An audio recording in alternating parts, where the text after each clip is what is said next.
Darkness did not begin in the prison. It began long before the chains, long before the walls closed in, long before Yusuf, peace be upon him, ever saw the inside of a cell. It began the moment truth became inconvenient and purity became dangerous. A young man, alone in a foreign land, surrounded by power he did not possess and temptation he did not seek, stood at a crossroads where one step would lead to immediate comfort and another to lifelong consequences. And the choice he made would change history. Thank you for watching Islamic Insights channel. From which country are you watching this video? And if you love Islam and stories that strengthen your faith, subscribe to this channel and stay with us until the end. Yusuf, peace be upon him, had already suffered what would break most hearts. Betrayed by his own brothers, thrown into a well, sold like property in a slave market, and taken far away from his father and homeland, he was then raised in the house of the Aziz of Egypt. Allah granted him beauty that stunned hearts, wisdom beyond his years, and character that reflected prophethood even before revelation was complete. Yet these gifts did not shield him from trials. They intensified them.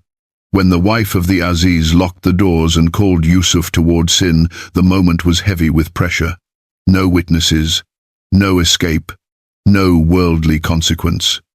But Yusuf did not see an empty room. He saw Allah. He chose fear of Allah over fear of people, obedience over desire, and dignity over pleasure.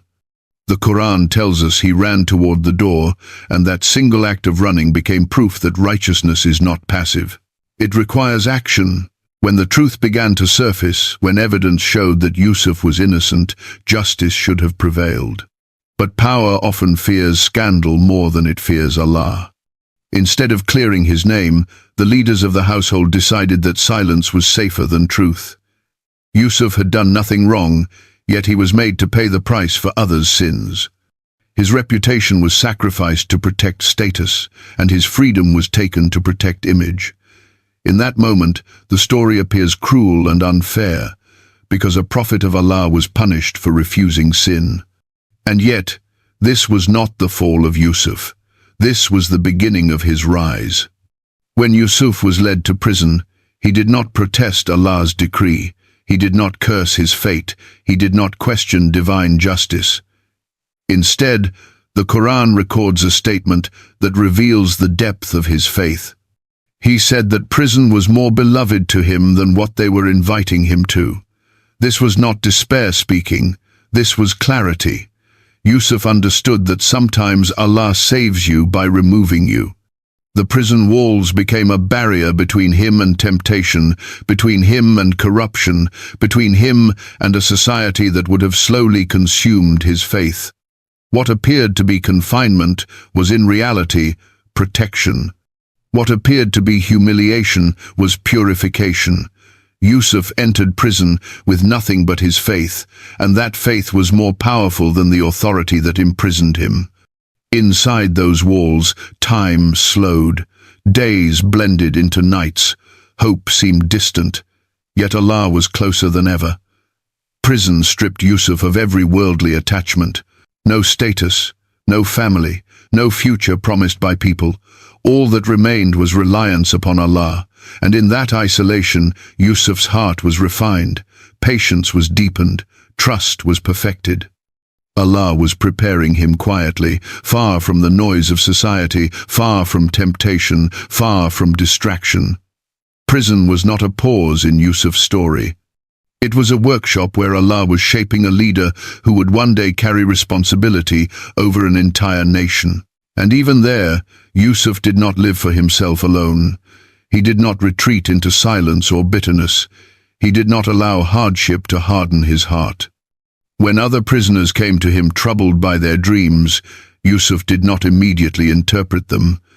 He first spoke to them about Allah, about the oneness of Allah, about rejecting false gods and inherited ignorance, about a Lord who sees even behind prison walls. In a place designed to break men, Yusuf called people to purpose. In a place of despair, he planted seeds of faith. This is the nature of prophethood. Wherever a prophet is placed, guidance follows. Yusuf spoke with calm certainty. He explained that knowledge comes from Allah alone, that dreams are not meaningless, and that life is not random. His words carried weight because they were backed by character. The prisoners saw not only a man who could interpret dreams, but a man whose soul was anchored in truth. Prison did not diminish Yusuf's light, it revealed it. In the darkness of that place, Allah allowed Yusuf's gifts to shine, quietly preparing the world to one day listen when Allah decided the time had come. Inside the prison, something extraordinary was unfolding, though few could see it at the time. What most people around Yusuf saw was a young man unjustly imprisoned, another forgotten soul lost behind stone walls. But Allah was revealing a gift in that darkness, a gift that would become the turning key of Yusuf's destiny. Dreams had begun to trouble the prisoners, vivid and unsettling visions that clung to their minds even after waking. In a place where hope was scarce and fear was constant, dreams carried unusual weight.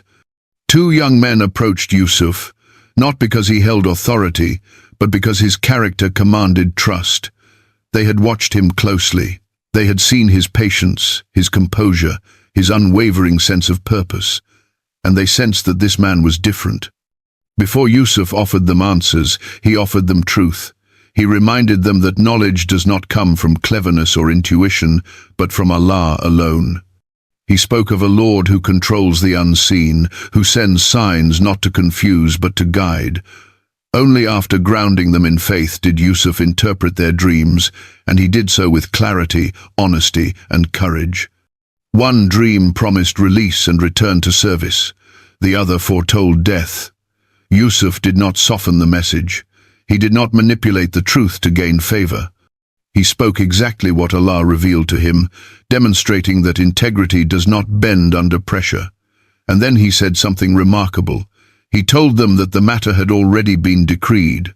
The dream was not a possibility. It was destiny. When events unfolded exactly as Yusuf had said, the prison itself bore witness to his truthfulness. Word began to spread quietly among the inmates and guards alike. There was a man in the prison who spoke with certainty, whose interpretations never failed, a man whose presence brought calm even in despair. Yusuf did not realize it then, but Allah was slowly allowing his name to travel beyond the prison walls. The very place meant to erase him was becoming the place that introduced him to history. What seemed like isolation was exposure. What seemed like silence was preparation. Allah was lifting Yusuf's credibility before lifting his body from confinement. Before one of the prisoners was released, Yusuf made a simple request. He asked that his case be mentioned to the king. It was not desperation. It was not reliance on people. It was a lawful means taken with dignity. Yet when the man returned to comfort and power, Yusuf was forgotten. Days turned into months. Months stretched into years. The prison gates did not open. The promise of freedom faded into routine, and Yusuf remained where he was, watching seasons change through narrow openings, living a life unseen by the world. This was perhaps the most difficult test of all, not the accusation, not the chains, but being forgotten, forgotten by people he helped, forgotten by systems that owed him justice, forgotten in a place where time itself feels heavier. Yet Yusuf did not allow neglect to poison his heart. He did not grow resentful. He did not abandon worship. He did not question Allah's wisdom. Because while people forget, Allah never does. The delay was not abandonment. It was design. If Yusuf had left the prison when he first asked, he would have returned quietly to obscurity, another former slave with no influence and no protection. If he had been released without public acknowledgement of his innocence, whispers would have followed him forever. Allah was not merely planning Yusuf's freedom, Allah was planning his authority. And authority requires timing. Years in prison refined Yusuf's patience to its highest form. It detached his heart completely from reliance on creation and anchored it firmly in reliance on the Creator. Those years were not empty. They were full of unseen growth. Then, at the exact moment written by Allah, the entire kingdom was shaken by a dream. The king saw visions that none could interpret. Fear spread through the court. Advisors failed. Scholars were silent. Power stood helpless before the unseen. And suddenly, the forgotten prisoner was remembered. The name Yusuf resurfaced after years of silence, not as a criminal, but as the only one capable of explaining what Allah had decreed. In that moment, it became clear that Yusuf was never waiting on the prison to release him. The prison was waiting on the world to need him. Allah had delayed Yusuf's exit until his entrance would matter, until his words would carry weight, until his wisdom would save lives. The years of waiting were not wasted years, they were the final preparation before destiny unfolded. This is the lesson hidden within Yusuf's time behind bars. Allah's delays are never random.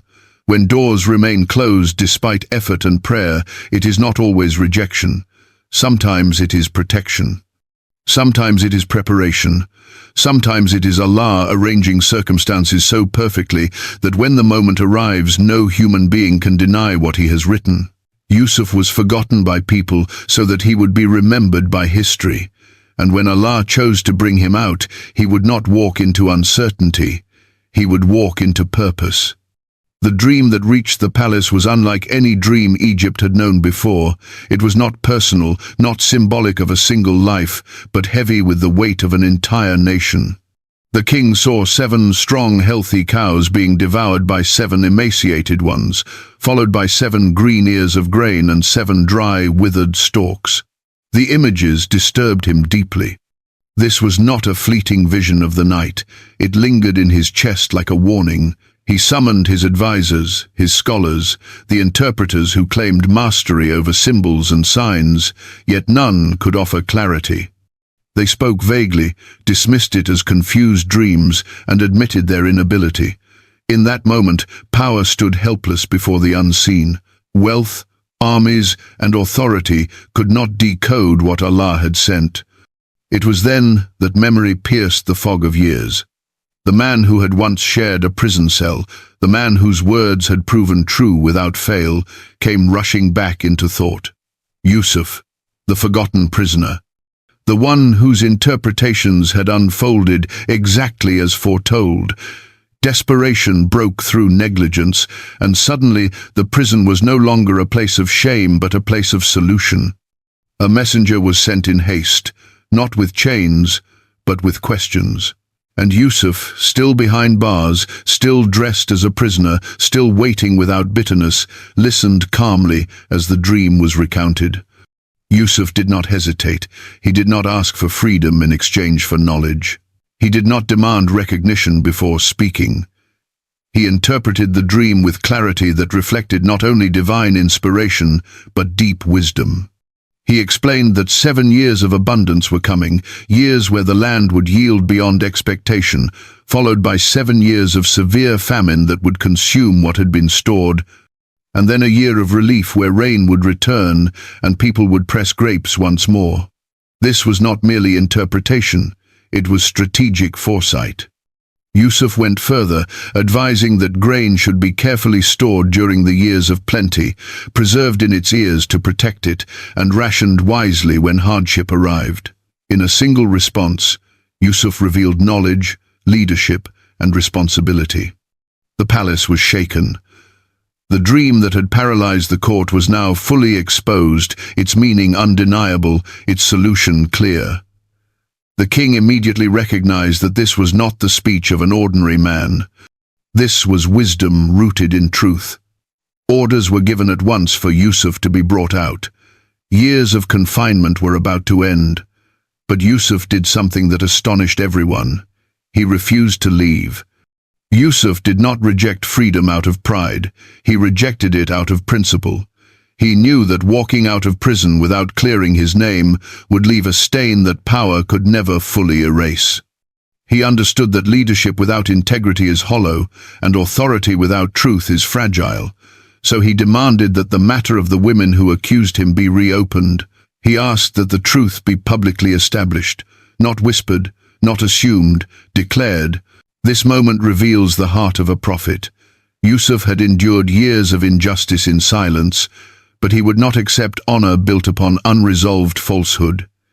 He knew that Allah is just, and justice must be visible. The king summoned the women, and when questioned, the truth finally emerged without distortion.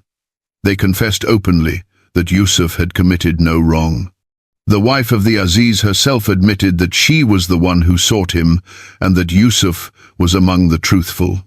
With that confession, the prison doors lost their power. Yusuf was no longer a prisoner in the eyes of people. He was a man vindicated by truth, cleared by testimony, and honored by Allah. When Yusuf finally emerged, he did so with his dignity intact, his reputation restored, and his integrity unblemished. The years of waiting had not weakened him. They had refined him. This was not merely a release, it was a transformation. Yusuf did not leave prison begging for a place. He stepped forward offering service. When the king recognized Yusuf's wisdom and trustworthiness, Yusuf requested responsibility over the storehouses of the land, not out of desire for power, but out of awareness of his own capability and the coming crisis. He knew the plan because Allah had shown it to him. He knew the danger because Allah had warned him. And he knew that leadership at that moment was not a privilege, it was a duty. This is the turning point where the prison reveals its true purpose. It was not meant to destroy Yusuf. It was meant to prepare him for the weight of leadership that would test even kings. Prison had taught him patience. Injustice had taught him restraint. Isolation had taught him reliance on Allah alone. Without those years, Yusuf might have had knowledge, but not endurance. He might have had wisdom, but not humility. Allah delayed his freedom until his character matched his destiny. The lesson is unmistakable. Allah does not elevate a servant suddenly without shaping them deeply. Yusuf was not raised from the prison to the palace by chance. He was raised because every step of hardship had carved him into someone who could carry responsibility without corruption.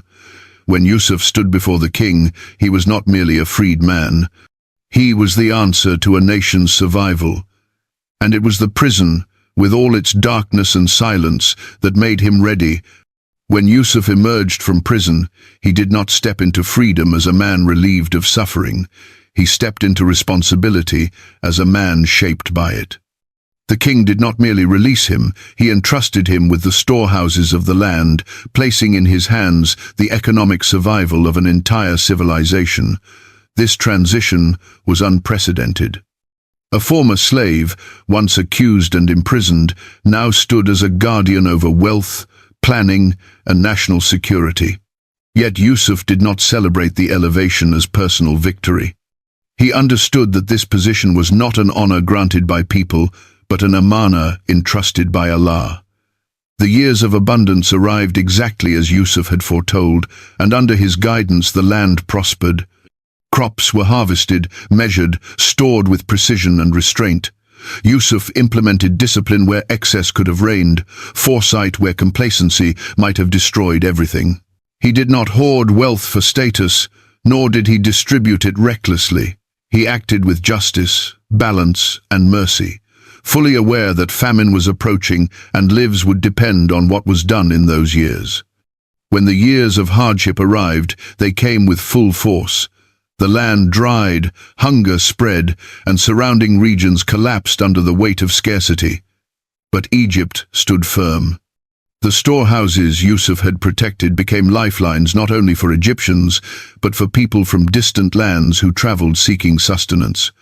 Among those travelers were Yusuf's own brothers, unaware that the man controlling their fate was the very brother they had betrayed years earlier. This reunion did not occur by coincidence. Allah had woven every moment of Yusuf's suffering into a plan that would reunite a broken family, expose long-hidden guilt, and demonstrate that forgiveness is stronger than revenge. Yusuf had every worldly reason to retaliate. He possessed authority, power, and legitimacy, yet his heart had been purified long before authority reached his hands. Prison had stripped away ego and replaced it with mercy. When the moment came, Yusuf chose patience over punishment, forgiveness over vengeance. He tested his brothers not to humiliate them, but to awaken their conscience. And when the truth finally unfolded, when tears replaced arrogance and regret replaced denial, Yusuf revealed himself with words that echoed divine mercy. He told them there was no blame upon them that day, and reminded them that Allah is the most merciful of those who show mercy. This was not weakness. This was strength refined by faith. Yusuf then brought his parents to Egypt, raising them with honor, restoring dignity to Yaqub, and fulfilling the dream Allah had shown him as a child. The stars, the sun, and the moon bowing was not a dream of ego, but a vision of reconciliation, leadership, and divine planning. The prison that once confined Yusuf had been the bridge to the fulfillment of prophecy. Without it, Yusuf would not have been prepared to carry forgiveness without bitterness, power without arrogance, or success without forgetfulness of Allah. As Yusuf reflected on his journey, he recognized that every hardship had been intentional. Betrayal taught him resilience, slavery taught him humility, temptation taught him restraint, prison taught him patience, leadership taught him gratitude. None of these lessons could have been skipped, none could have been rushed. Allah had guided Yusuf step by step, shaping him through pain into a servant capable of carrying mercy to others. Yusuf acknowledged openly that Allah had been kind to him, bringing him out of prison and reuniting his family, while affirming that Allah is subtle in his plan and gentle in how he brings destiny to pass. The prison that saved a prophet stands as a timeless reminder for every believer. Hardship does not mean abandonment, delay does not mean denial, being confined does not mean being forgotten. Allah may close doors not to punish, but to redirect. He may withhold outcomes not to hurt, but to protect. Yusuf's story teaches that sometimes the lowest point of life is not the end of the path, but the place where Allah begins unveiling His greatest mercy. The prison was not Yusuf's downfall, it was his elevation. And the same Lord who carried Yusuf from darkness to authority continues to carry His servants, even when the path forward seems hidden behind walls.